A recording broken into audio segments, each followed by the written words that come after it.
Hoje nós vamos explicar aqui com um pouco mais de detalhes duas situações importantes ao se fazer uma curva ou ao projetar, uma via, fatores muito importantes aí para a segurança viária e para o controle, a gestão da velocidade. Então olha só, o que acontece? São dois fatores que interferem diretamente na definição da velocidade máxima para trafegar em uma curva, para fazer uma curva. Então nós temos duas situações, que são a inclinação da via e a força de atrito. Para a gente entender esses conceitos, a gente vai ter que retornar em alguns conceitos aí da primeira lei de Newton, segunda lei de Newton e terceira lei de Newton. No nosso canal, a gente tem uma playlist aí, Física no Trânsito. Se você tiver dificuldade de acompanhar alguns conceitos, é só voltar aí e dar uma olhadinha, que hoje a gente vai focar aqui hoje nessas duas situações, inclinação da via e força de atrito. Então olha só, vamos imaginar que eu tenho uma curva plana. Essa curva não tem inclinação, ok? Então, se eu tenho uma curva plana, o meu veículo, ele vai vir, vamos imaginar isso aqui, o veículo vai vir e vai fazer a curva, beleza? O que acontece? Por inércia, a gente sabe que o veículo, ele tende a continuar do jeito que está. Então, se eu tenho um veículo se deslocando aqui em linha reta, se esse veículo entrar nessa curva aqui, vai ter uma tendência a ele seguir em linha reta. O que permite que esse veículo faça a curva é a força de atrito do asfalto com o pneu do veículo. Então, esse veículo só consegue fazer a curva devido a essa força de atrito. Aqui a gente está considerando que a via é plana. Ok? Por quê? Se a via tiver uma inclinação, o que normalmente a gente vê aí nas vias, aí a inclinação também, ela contribui para que o veículo consiga fazer a curva, porque a gente vai ter uma resultante que gera uma força, que é a força centrípeta, que mantém o veículo em movimento circular. Então vamos lá, olha só, vamos colocar aqui um plano inclinado. Aí você vai imaginar o seguinte, que aqui é como se eu tivesse uma curva, tá vendo? A curva vai continuar aqui, a curva está saindo de mim e indo para aí. Só que a via, ela é inclinada, tem uma inclinação para ajudar na estabilidade do carro. Então é como se esse veículo, essa caixinha aqui, aqui fosse a frente do carro, tá vendo? Aqui é a frente do carro. Esse carro entrou numa curva, vai fazer a curva para lá, mas essa curva é inclinada. O que eu tenho aqui? Daqui a pouquinho eu vou mostrar graficamente para vocês, tá, gente? Só para explicar aqui, para facilitar o entendimento depois. Mas só para vocês terem uma ideia, é a força de atrito que está segurando esse bloquinho aqui, Se eu ir aumentando o ângulo aqui, eu vou aumentando o valor do Px, que é a componente que está nessa direção aqui, e vai chegar um ponto que o Px vai ser maior do que a força de atrito estático e esse bloco desliza. Perceberam? Quando a gente vence o valor do atrito estático, o corpo desliza. Então aqui eu tenho um valor de atrito estático, no valor mínimo até um valor máximo.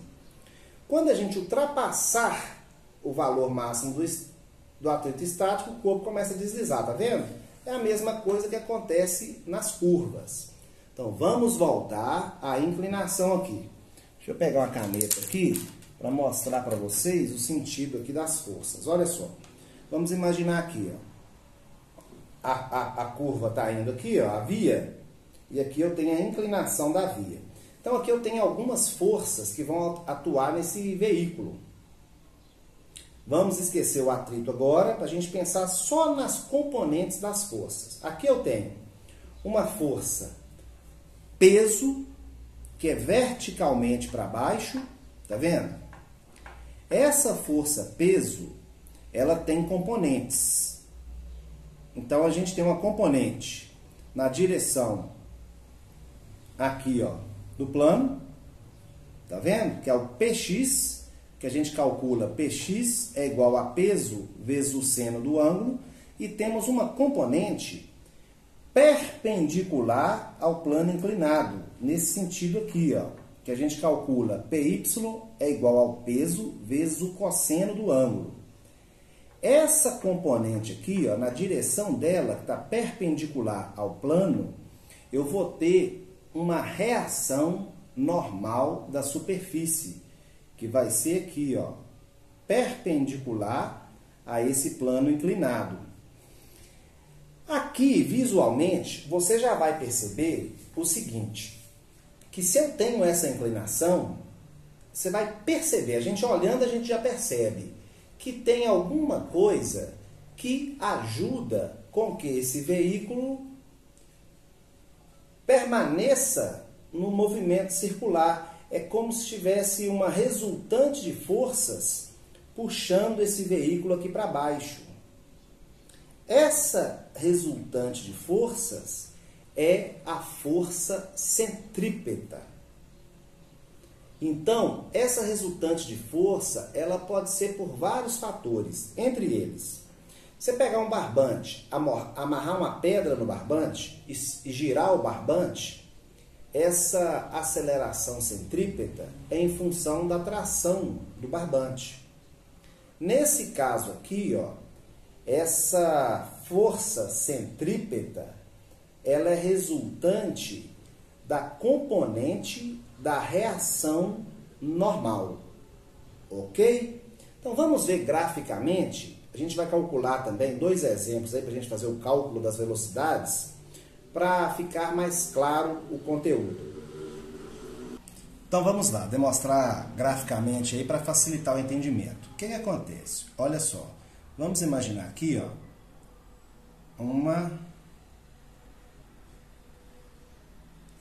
um círculo, beleza? Normalmente, essas curvas, elas são segmentos desse círculo, ok? Então aqui eu tenho um raio de curvatura, mesmo que seja só um pedaço lá, a curva, por exemplo, vamos imaginar que isso aqui é a curva, mas ela é originária aí de um círculo que possui raio e outras características. Então, se eu tiver aqui, ó, por exemplo, uma corda amarrada a uma pedra e tiver circulando isso aqui, eu tenho um movimento circular uniforme. Esse movimento circular uniforme, ele possui velocidade constante, mas a cada tempo a direção dessa velocidade muda. Então aqui nesse ponto, eu tenho a velocidade aqui tangente à circunferência, tá vendo? Nesse outro ponto aqui, ó, vou colocar um outro ponto aqui, ó, eu vou ter a velocidade tangente à circunferência. Se eu tenho variação de velocidade, eu tenho a aceleração. Então, a aceleração aqui, ela tem a direção para o centro do círculo. Aqui, ó, eu tenho a aceleração centrípeta.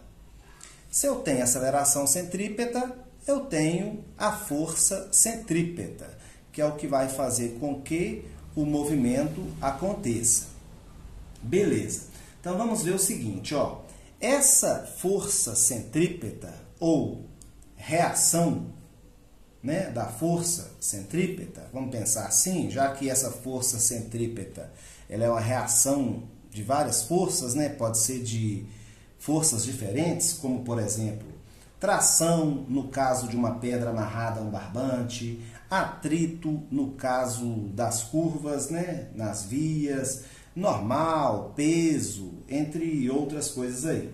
Então, olha só, aqui eu vou ter o seguinte, essa aceleração centrípeta, ela é igual a velocidade ao quadrado dividido pelo raio, o raio da curvatura aqui. Essa fórmula aqui foi deduzida aí trigonometria aí usando o movimento circular. Ok, nós temos lá da segunda lei de Newton que força é igual a massa vezes aceleração. Então, a força centrípeta vai ser igual a massa vezes velocidade ao quadrado dividido pelo raio. Então, aqui eu tenho a fórmula da força centrípeta, que é a força que vai fazer com que o corpo se mantenha em movimento circular. Beleza. Então, vamos lá. Se a gente considerar uma curva que não tem inclinação, ok? Uma curva plana, deixa eu colocar aqui, uma curva plana, essa curva aqui não tem inclinação, beleza? É como se o veículo entrasse aqui, ó, e fosse fazer a curva, mas essa curva não possui a inclinação que a gente mostrou aí, ela é uma curva plana. Nesse caso, eu tenho que a resultante da força centrípeta, que é essa aqui, tem que ser igual à força de atrito, já que a única coisa que vai fazer com que esse carro consiga fazer a curva é a força de atrito. Então, a gente vai ter o seguinte, ó, resultante da força centrípeta é igual à força de atrito máxima, né? É a força de atrito estático máxima. A gente tem outro vídeo aí falando sobre força de atrito. Então, eu vou ter aqui, ó, mv ao quadrado sobre o raio, que é igual... Força de atrito, gente, é igual ao coeficiente de atrito vezes a normal. Beleza? Normal aí é igual ao peso. Então, a gente vai ter aqui, ó, mv ao quadrado sobre r é igual ao coeficiente de atrito vezes massa vezes gravidade. Como tem massa dos dois lados, eu posso cortar isso aqui, ó. Aí vai sobrar para mim aqui, ó, v ao quadrado é igual coeficiente de atrito vezes o raio vezes a gravidade. Colocando isso aqui, ó, na raiz quadrada, eu tenho que velocidade é igual a raiz quadrada de coeficiente de atrito vezes a gravidade vezes o raio.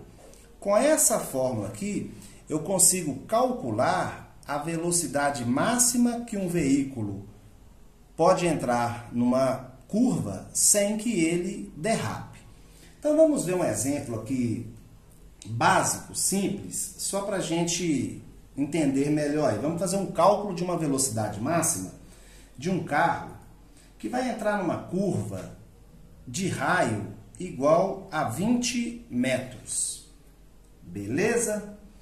Vamos considerar o coeficiente de atrito estático, que é esse coeficiente aqui, ó. Coeficiente de atrito estático. Por que estático, gente? Porque a gente vai calcular a velocidade máxima que o veículo pode atingir sem que perca o atrito. Por isso, coeficiente de atrito estático máximo. Então, vamos considerar o raio de 20 metros, o coeficiente de atrito estático do asfalto com o pneu do carro igual a 0,8. Se a gente jogar isso aqui na fórmula, olha o que a gente vai ter, ó. Velocidade máxima igual raiz de 0,8 vezes, considerar aqui a gravidade igual a 10, vezes 20. Fazendo esse cálculo aí, vai dar 160, então, raiz de 160 vai ser igual a 12,64 metros por segundo ao quadrado. Multiplicando isso aqui por 3,6, a gente vai ter que a velocidade máxima é igual a 45,5 km por hora. Então, ó, nesse caso aqui, não tem inclinação na via. A força centrípeta é gerada apenas pelo atrito. Então, a velocidade máxima que uma curva com esse coeficiente de atrito e com esse raio plana suporta é uma velocidade de 45,5 km por hora. Mais que isso, o veículo vai derrapar. Então vamos considerar agora uma pista que possui inclinação. Vamos ver aqui um plano inclinado para a gente ver as componentes que atuam num plano inclinado. Então vou fazer um planinho aqui, ó, que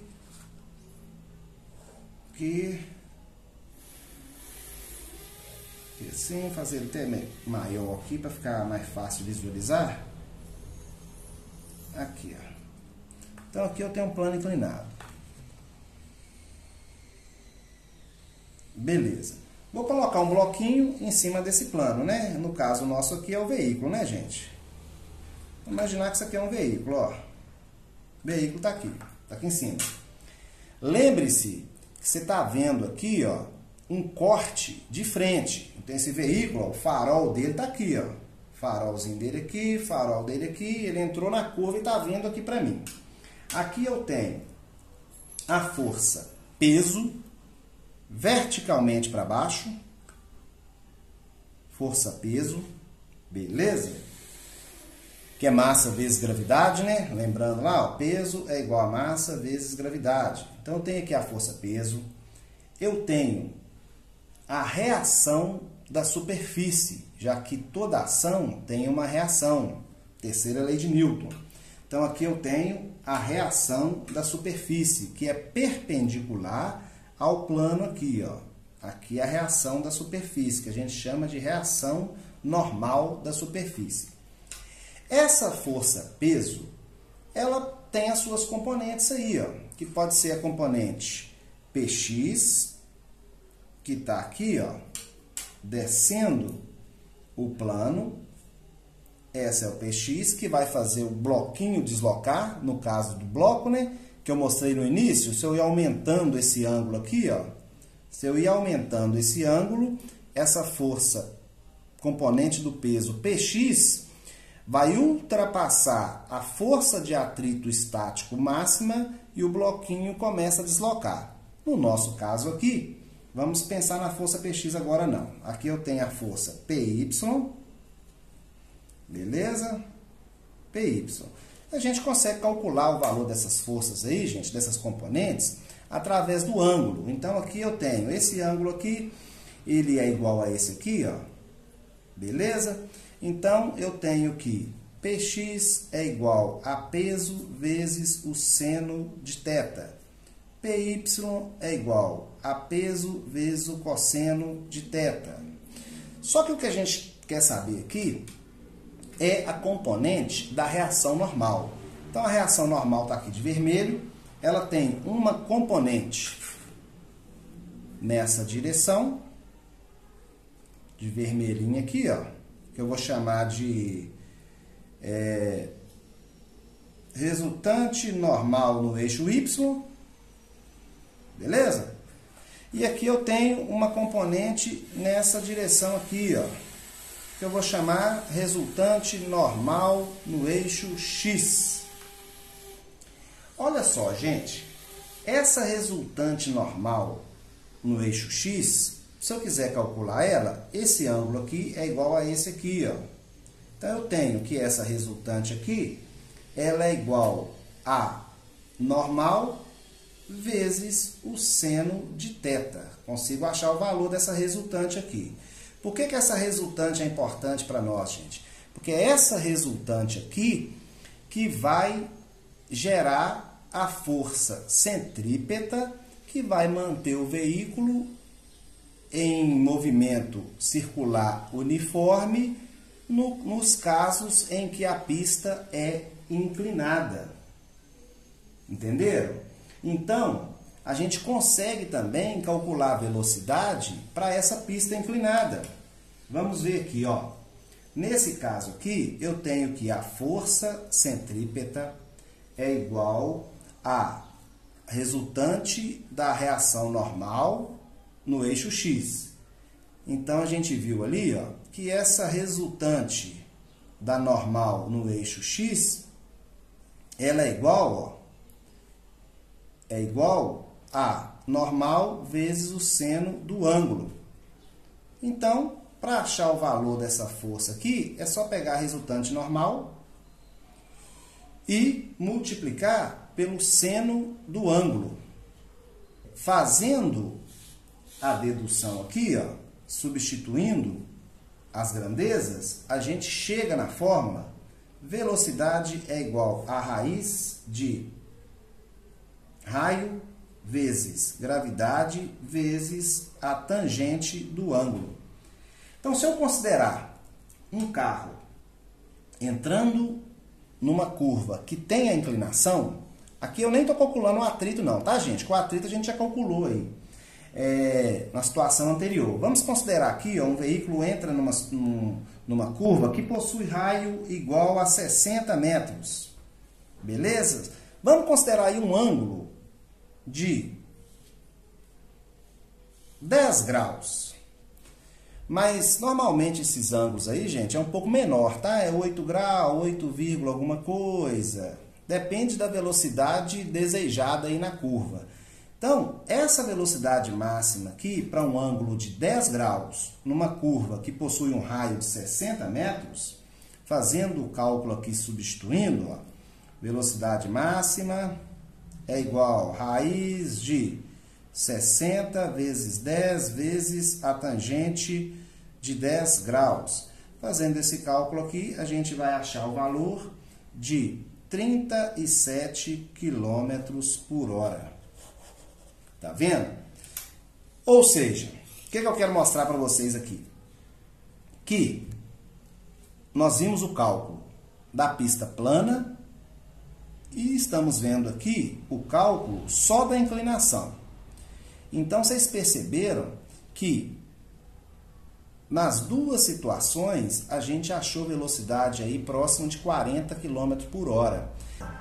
Então, fiquem atentos, né, ao entrar numa curva. Lembre-se sempre disso, que nos cálculos aqui já mostra que as velocidades, para você fazer uma curva com segurança, para que o atrito gere a força centrípeta, para que você não derrape, ou para que a inclinação, através da reação normal, gere a força centrípeta, para que você não derrape, são velocidades que, mesmo a gente somando as duas aqui, ó, é uma velocidade em torno aí de 80 km por hora. Forte abraço a todos. Valeu!